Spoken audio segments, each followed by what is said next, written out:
Históricamente la isla de Puerto Rico ha sido una de las joyas más importantes para la música latina. En los 80s con la salsa, en los 90s con el pop y en el nuevo milenio con el reggaetón. Allí, en 1996, nació la que hoy en día es una de las agrupaciones más importantes a nivel mundial en el reggae, una etiqueta que no le hace del todo justicia a una banda constantemente inquieta con los lugares comunes, lo que los ha empujado desde sus inicios a dialogar con el bolero, el soul, la timba, el R&B, el jazz, el rap y hasta el trap, con canciones que orgánicamente se han convertido en la documentación de una realidad social y política en la isla, pero también íntima y profunda en la vida de cada uno de sus integrantes, dejando en su discografía la huella de lo que se vivía en los distintos momentos en los que ha venido apareciendo. Hoy, en Sudacas, Willy Rodríguez, la voz líder de Cultura Profética, uno de los bastiones más interesantes de la música alternativa en los últimos 25 años. Mi nombre es Sebastián Narváez y les doy la bienvenida al cierre de la segunda temporada de Sudacas, un podcast sobre la vida y la música, con el apoyo de 070. Sucede que hay millones de latinoamericanos que se han despertado a ese hecho maravilloso de tener confianza en sí mismos. Sabemos cada vez mejor que somos latinoamericanos. Somos latinoamericanos. Todo era posible en Puerto Rico, en el Puerto Rico de los 80, pero la idea del sueño americano tenía a todo el mundo pensando que sí, somos invencibles. Y estas cosas pues marcaron la mentalidad de muchos chamaquitos como yo que crecíamos viendo la música, ¿no? Queriendo ser parte de la energía de lo que es la música, y en mi caso pues me gustaba de todo. Yo por mis hermanos escuchaba mucha música anglosajona, pero tenía también toda esa esquina de la salsa, pues explorábamos toda la música latinoamericana y con mucho énfasis en el Caribe.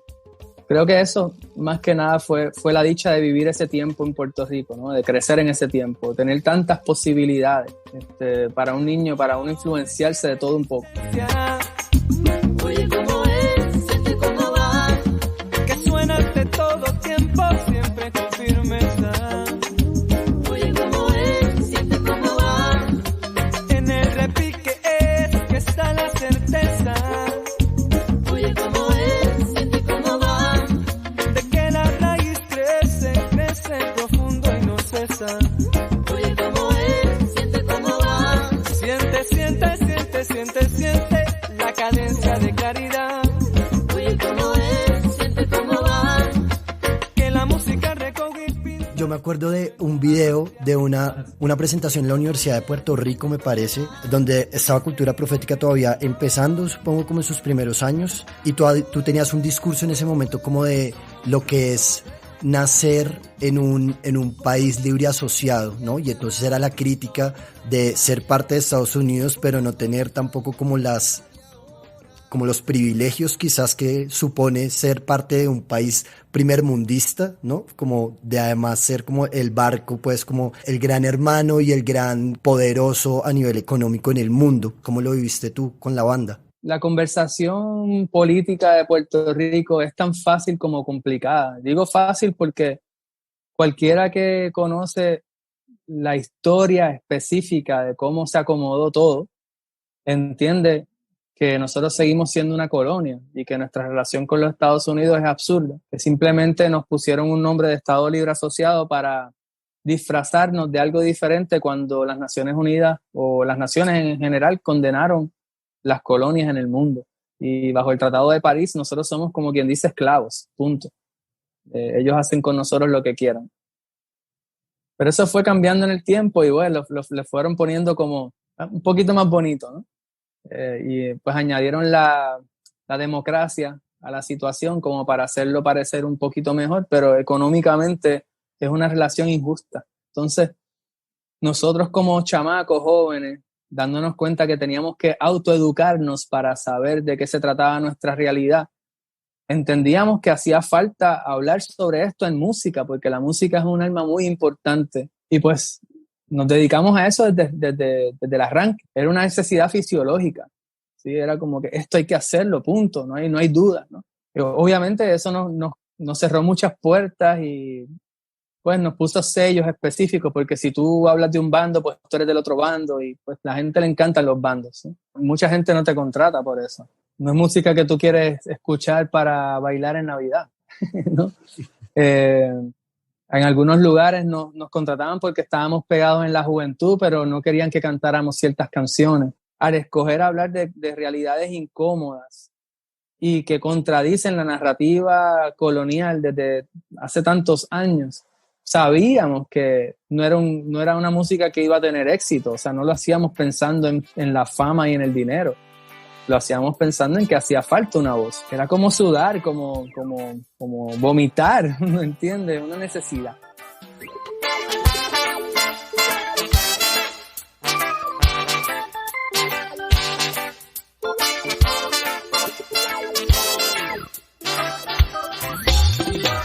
Sentimiento de patria, cosa que se está perdiendo en esta pequeña isla, víctima especial del imperio, interés capitalista, punto estratégico, lavando el cerebro, quieren crear un pueblo nuevo, no estás viviendo en otro planeta, oh no, no, no, esta es la tierra que te baño y te crió.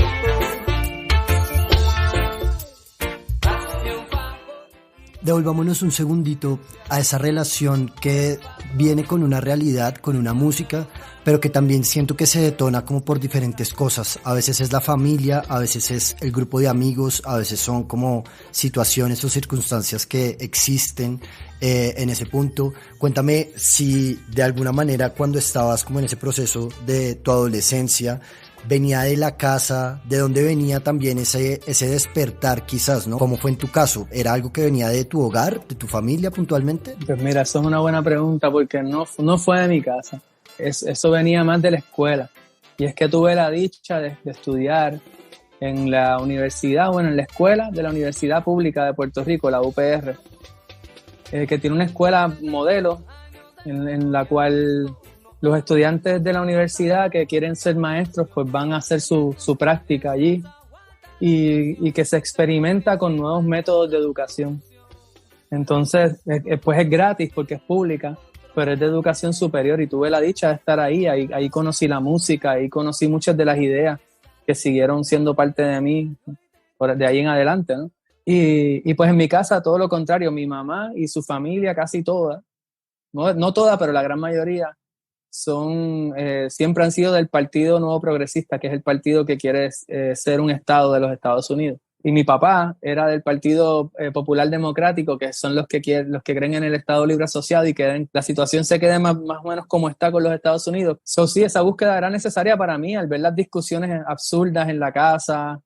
Yo no debo decir que tuve una educación súper bonita en mi casa también. O sea, mi familia, yo soy el pequeño de 4 hermanos y mis viejos, pues mi mamá era maestra de primer grado, me dio primer grado, a mí también. Salí mal en disciplina.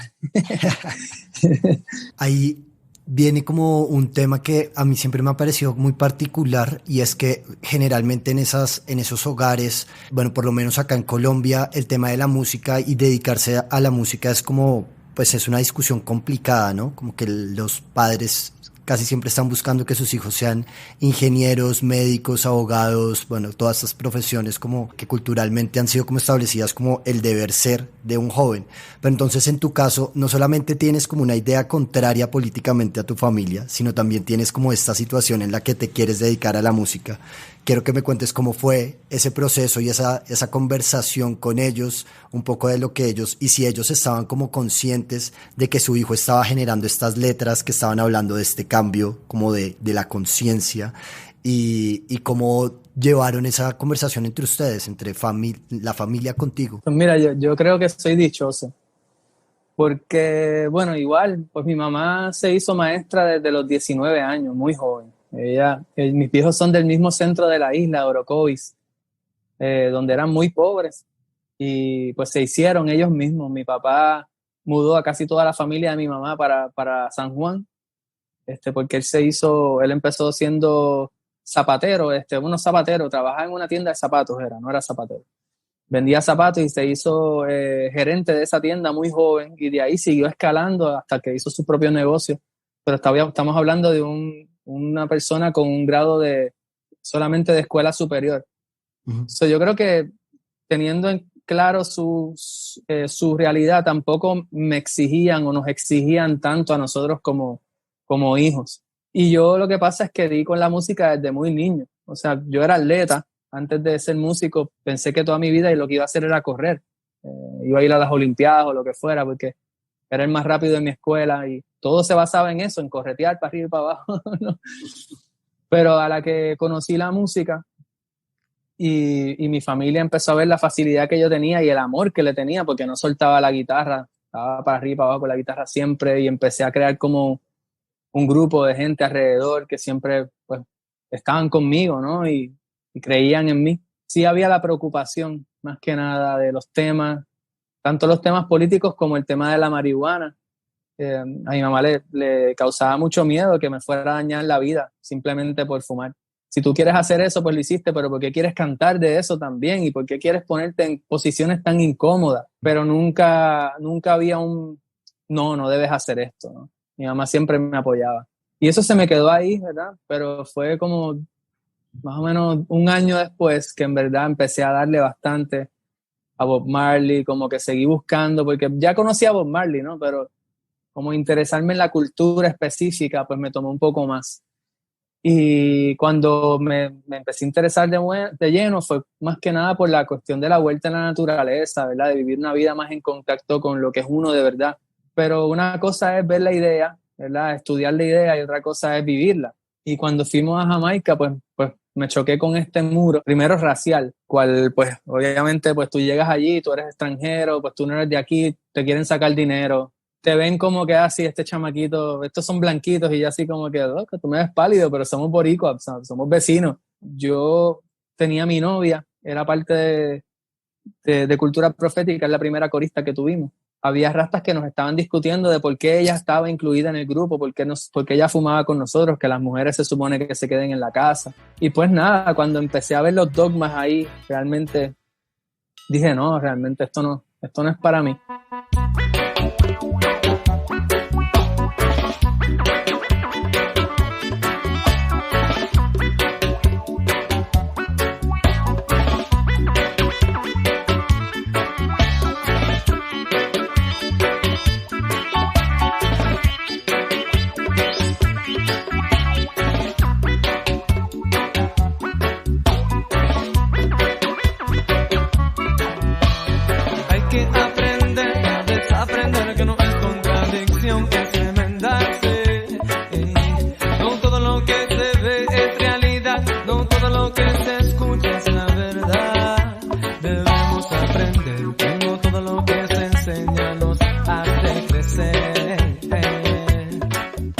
Que hablas de esa búsqueda y visto en retrospectiva, yo siempre he tenido la idea de que Cultura Profética tiene un discurso en sus discos que cada uno es muy fiel a la etapa en la que están viviendo. Digamos, ya por lo menos si hablamos de La Dulzura para acá, pues como que hay otra conversación ahí que ya la vamos a retomar, pero antes de eso sí me gustaría que si pudieras hacer rápidamente como un repaso de cómo está aterrizada la música que están haciendo con el momento en el que salieron los discos, con lo que estaba sucediendo en ese instante en la vida en Puerto Rico y en sus vidas particularmente. ¿Cómo le describirías ese proceso de volver la discografía de tu banda un documento histórico que narra y que se puede ver como muy bien lo que estaban viviendo? Mira, Ideas Nuevas es un disco de niños. O sea, yo lo veo como, éramos muy jóvenes. Yo tenía 18 años. Las primeras canciones que escribí ever, la primera que escribí la canta Boris ahí, es Tempestad Tranquila. Y después Despertar.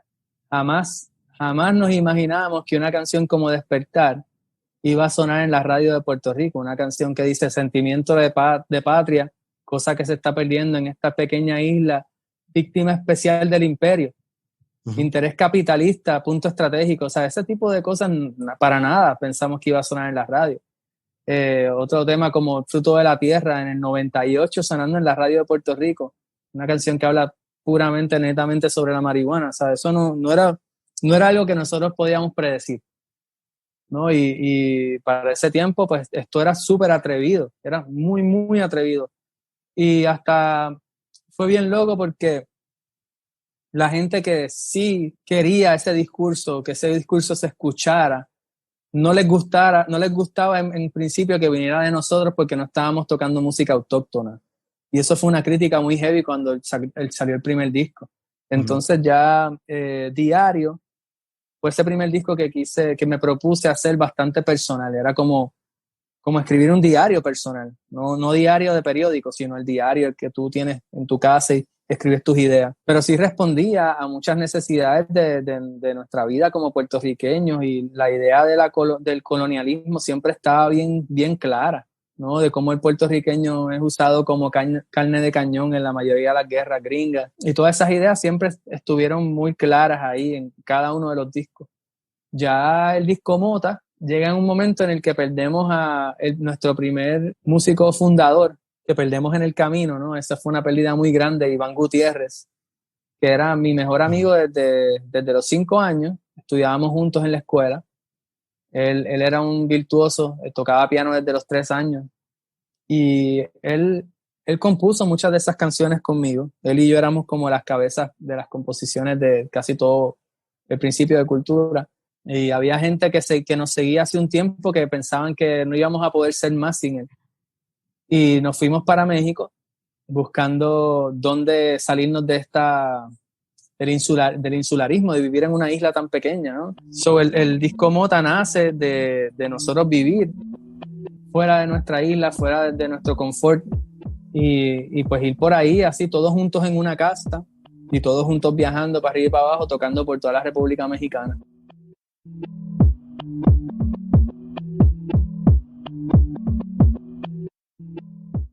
Hola, antes de seguir quisiera en nombre de todo el equipo que hace parte de Sudacas aprovechar este momento para agradecerles por todo su apoyo durante este 2020. A comienzos del año decidimos darle vida a este proyecto, logrando publicar hoy el episodio número 16. Nos ganamos un reconocimiento del jurado como mejor entrevista en audio en los premios Simón Bolívar a lo mejor del periodismo colombiano. Participamos en Podcastinación y logramos volvernos un referente de podcast musical en Colombia y en Latinoamérica. Todo esto, por supuesto, gracias a ustedes. Queremos seguir adelante con Sudacas y contarles todo lo que tenemos preparado para la próxima temporada, pero seguimos necesitando de su apoyo. ¿Recuerdan ese aviso de Patreon que escuchan en cada episodio? Bueno, ahora lo necesitamos y los necesitamos a ustedes más que nunca.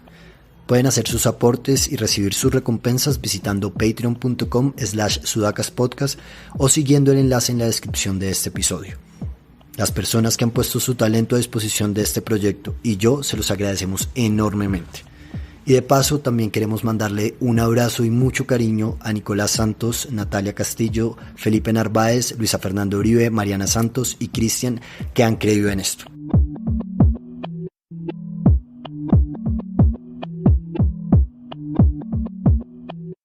Ok, y ahí ya después entonces llega La Dulzura, que siento que es un álbum, nosotros hablábamos de eso hace unos años, que La Dulzura sí era un álbum que rompía mucho como con lo que se estaba planteando desde Cultura Profética en el sonido, pero sobre todo en las letras, que se separaban un poco como de esta idea como ya de confrontar como esa realidad, sino ponerla en pausa de alguna manera y hablar ya como de otro tipo de cosas, ¿no? Entonces también entra como el amor, como esa fuerza vital tan importante y tan relegada en el discurso de la banda, pues porque sí habían temas que podían tener como un acercamiento, pero finalmente La Dulzura es el momento en el que eso estalla, ¿no? Y entonces entra también pues como un discurso muy diferente de la banda, pero más que hablar de ese cambio, yo siento que en todos estos años, desde La Dulzura hasta acá, que ya fueron casi 10 años para que saliera un nuevo disco,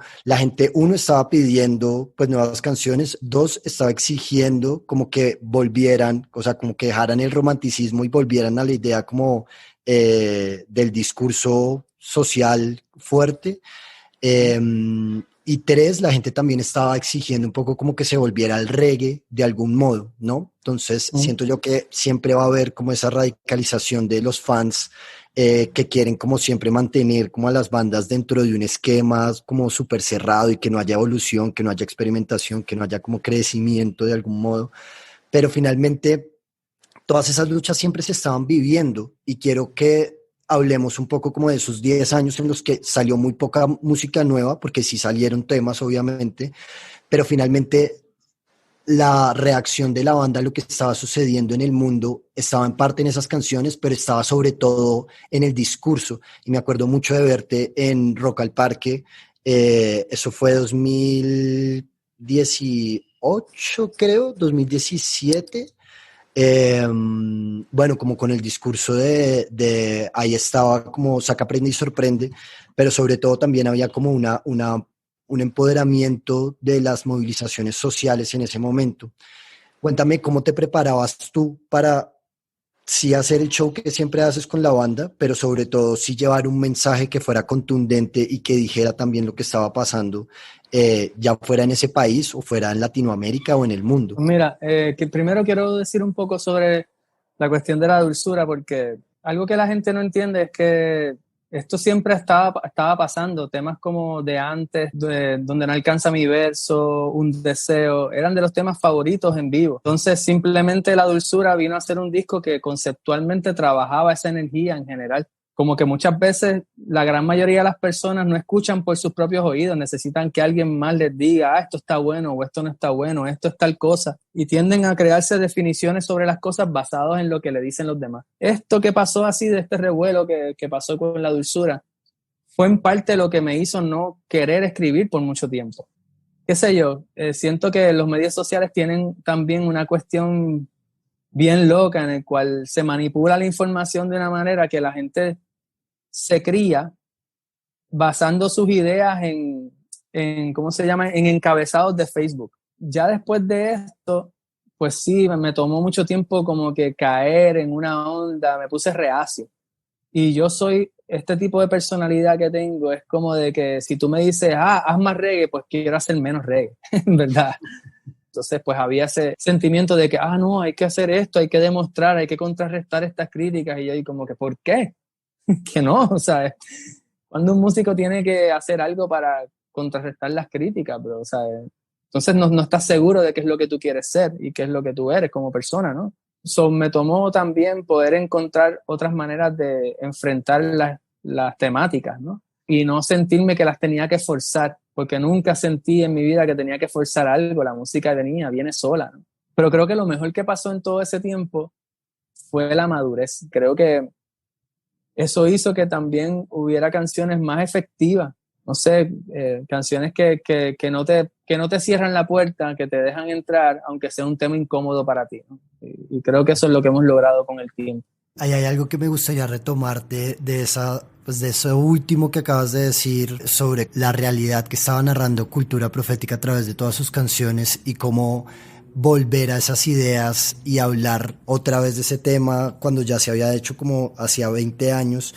Y me acuerdo mucho de también otro momento que compartimos, que fue como toda la caída del gobernador Rosselló hace un año, en el que finalmente se termina convirtiendo Bad Bunny y Ricky Martin y Residente como en esas banderas o en esas caras visibles, pues como que llevaron a la calle una revolución que se estaba como tomando por parte de la indignación del mismo pueblo puertorriqueño.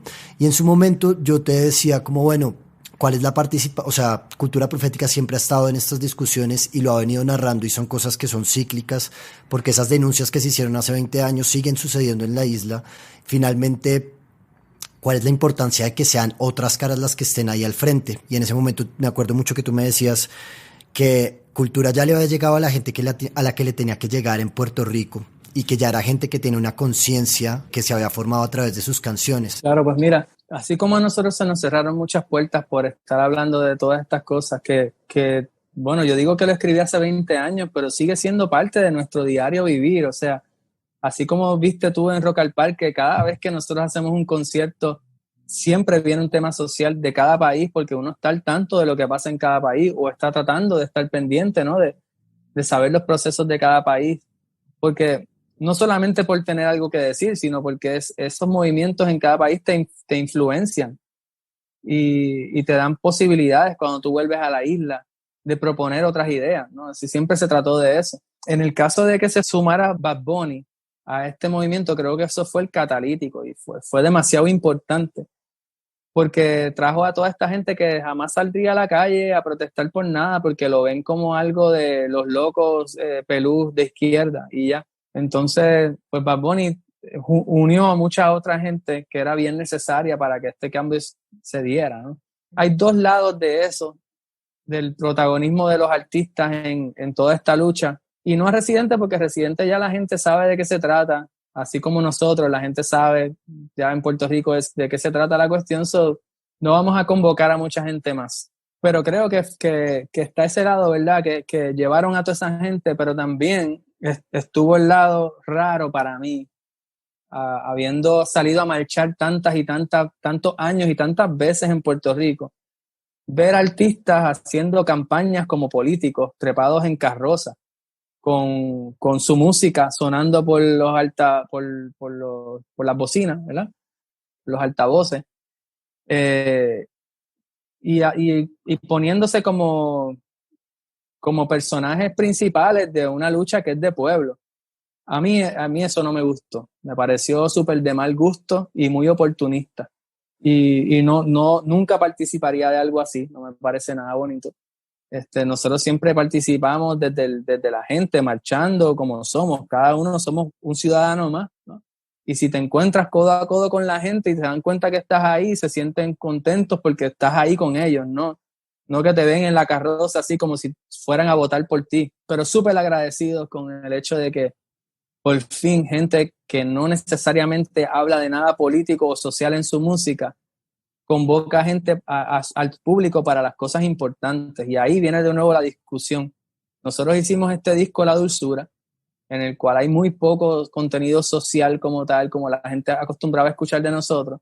Y por eso nos condenaron muchísimo, muchos de nuestros seguidores más hardcore, sin darse cuenta que seguíamos siendo esos que seguíamos hablando de la desigualdad y de todas estas cosas comúnmente en cada una de las tarimas, ¿no? Yo reprocho mucho eso, ¿verdad? Que me estén cancelando o criticando por cantar canciones de amor, cuando tú has dedicado toda una vida y toda una carrera y has cogido el camino difícil por hablar sobre todas esas cosas importantes, ¿no? ¿Me entiendes?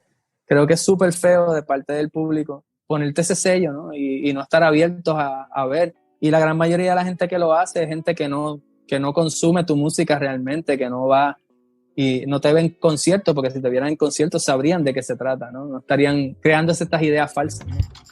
Oh no, que va, esta esencia no se irá. Lo que nos mueve es la sinceridad, que en vida no expira. Oh no, que va, esta esencia no se irá, aunque los años nos vean mutar.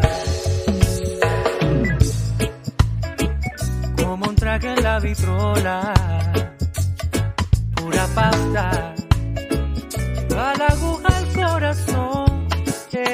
Miramos los Wailers en la licuadora, con la calidez de Jobim y la osadía de Astor Piazzolla, así con tanto por descubrir. Y claro que hay algo de Cheo en la voz y el la de la voz que siempre tuvimos, de salsa, de jazz y de folk, de hip hop, de trova, de feeling y soul. Huyendo a la norma se vive, si quien se conforma no es libre. Oh no, que va, esta esencia no se irá. Lo que nos mueve es la sinceridad, que en vida no expira. Oh no. Y de todo esto, digamos, como que te quitas como este manto que tenías como de duda o de no querer escribir, y sale un disco como sobrevolando, ¿no? Que además tiene como dos moods, creo yo, ¿no? Como que tiene toda esta lectura como crítica, no solamente del mundo, sino también ese trago amargo de la vida, pero también está ese miedo de perderle la fe a la humanidad, pero también hay un montón de cosas que se encajan como en ese momento, también desde la madurez. Cuéntame cómo convive, ya visto en retrospectiva un año después, como tantas cosas que estabas viviendo y viendo quizás como en un futuro, como esta crisis que estamos viviendo, que además sí termina por tener una importancia, sobre todo en el hecho de haber tenido el reconocimiento por primera vez de los premios Grammy de Cultura Profética este año, en este 2020, que además desde la casa, bueno, todo lo que ya hemos hablado. ¿Cómo lo tomas tú en retrospectiva? Mira, yo no creo que el mundo se esté acabando, realmente, pero sí siento que hay cosas que nosotros como humanidad estamos dejando caer, ¿no? Y son más que nada cuestiones emocionales, son cuestiones de cómo nosotros nos movemos como humanidad. Porque el mundo va a seguir existiendo, es como si nosotros. Es cuestión de cómo nosotros enfrentamos la vida. Y para mí el tema más profético de este disco es la fibra humana, que propone hasta la idea de las nubes del nuevo orden que se ven venir. Y estoy hablando literalmente del nuevo orden mundial, que para muchos sigue pareciendo que es una teoría de conspiración, pero sale de las bocas de cada uno de los líderes de todas las naciones, y ahora le llaman el Great Reset, ¿verdad? Ahora usaron la pandemia para impulsar un reseteo completo de la sociedad y de los gobiernos y del mundo, ¿no? En general. Y yo vengo hablando de estas cosas hace tiempo, y pues uno siempre termina siendo visto como locos porque la gente no está pendiente de los procesos humanos, ¿no? Y entonces viene a cerrar el ciclo de cierta manera con el tema que va, que fue el último tema que se escribió del disco, y que dice, pues esta esencia no se va. Y realmente ese tema lo escribí en contestación a las críticas al tema Caracoles, ¿verdad? Que siempre pues tienen los supuestos fans más clásicos a querer tirarte por el piso tu creatividad. Y pues el tema que va, de cierta manera, es como, pues narra un poco lo que está pasando ahora mismo. Esta esencia no se va, no se irá jamás. Es más poético que nada. La idea de sobrevolar me nació de nosotros, pues sobrevolar tanto las cosas malas como hasta nuestros propios logros. O sea, logramos tanto con la dulzura, ¿cómo vamos a hacer algo mejor? Venimos sobrevolando con este disco, ¿no? Y mira, finalmente es nominado y ganamos el Grammy por el mejor álbum alternativo. Sí, de cierta manera hay unas energías propuestas ahí que creo que sí, que trabajaron en nuestro favor, ¿verdad? Y en pos al proyecto como tal y a la música. Y creo que la vida en general es así. Tú terminas siendo el efecto de tu energía, de lo que tú te propones o lo que no te propones. Es lo que tú terminas siendo a fin de cuentas. Creo en visualizar y en llevar a cabo las cosas, ¿no? Lo habían dado por muerto, un sueño vencido. Creyeron no hallaría de nuevo una piel. Y al ver a los pitirres protegiendo el nido, dio luz lo que antes fuera imposible creer. Desde el pueblo se alza, sin miedo ni bando, será una bandada sobrevolando. Yo mismo estaba incrédulo, algo aprensivo. Creí la lucha ya era un vestigio de ayer.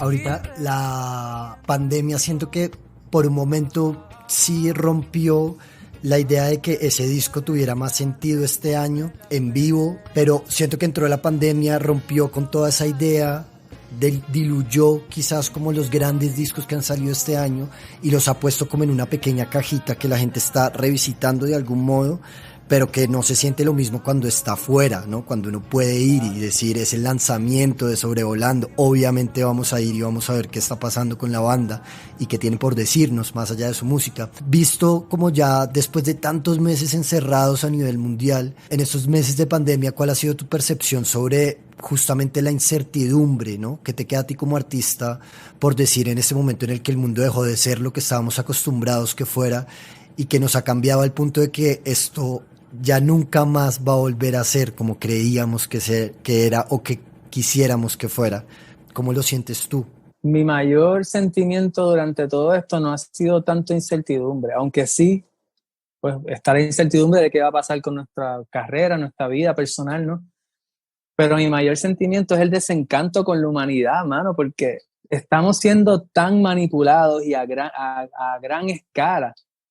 Y es tan difícil y triste darte cuenta que la gente aporta a esta manipulación de la información diariamente, ¿no? Todos estamos siendo efectos de campañas publicitarias de las farmacéuticas más que nada y de las grandes naciones y del Big Tech. ¿Me entiendes?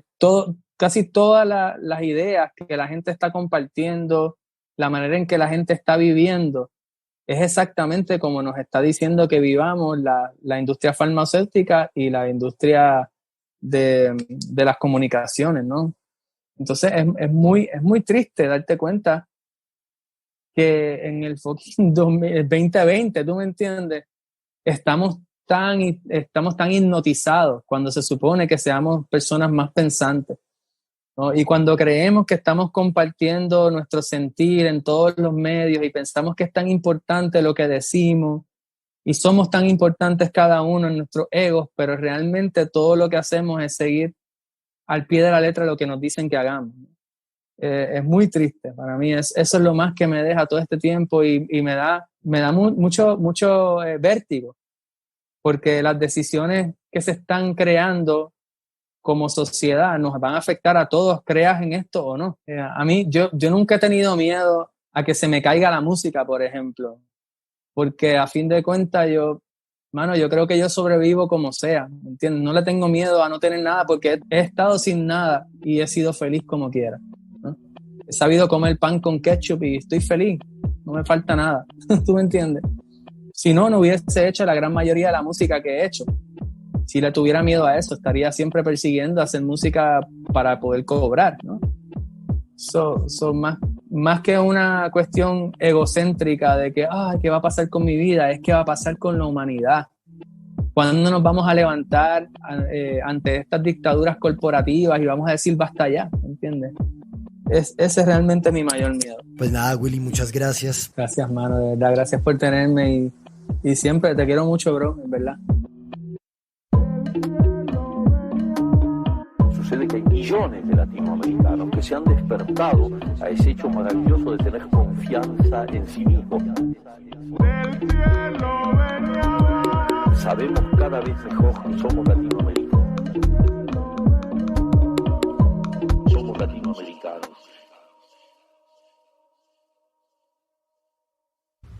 Sudacas es posible gracias al apoyo del equipo de 070, a María Fernanda Fitzgerald y Sebastián Payán en la edición, Camila Bolívar y Ana Sofía Ocampo en el diseño, Diego Forero en los videos y Eduardo Santos en redes sociales. Si les gustó este episodio, recuerden suscribirse a nuestro canal en Spotify, Apple Podcast, Google Podcast y pásense por Patreon para apoyar este proyecto.